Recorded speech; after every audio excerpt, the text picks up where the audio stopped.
What's up, guys? I'm putting some drawer fronts on, and I wanted to take the time to show you what I use to put drawer fronts on. All right, basically I use these Rockler drawer front jigs. You have an R for the right side and you have an L for the left side. So basically you just slide these guys on here, tighten that up, slide them on here, and tighten that one up. All right, so now you have your drawer front. You basically slide this guy in there like so. Push your drawer front close to set your gap and your spacing where you want it to, and then you tighten down the clamps like so.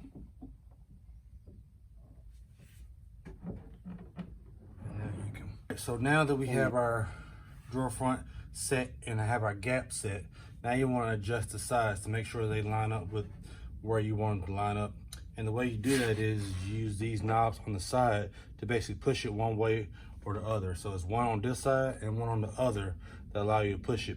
Now you want to make sure that you put a shim in there or something to make sure that this doesn't leave a mark in your workpiece. All right, so now that I have it set, I've already pre-drilled some holes, and now I'm gonna run my screws in from behind and have this guy set permanently.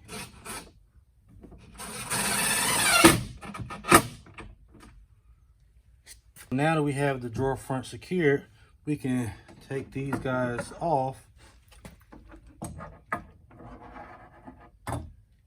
and we have a nicely installed drawer front. All right, guys, that's it for this video. Hope you guys liked it. Hope it helped. And until next time, don't forget to like, subscribe, and comment down below. And I'll see you on the next one.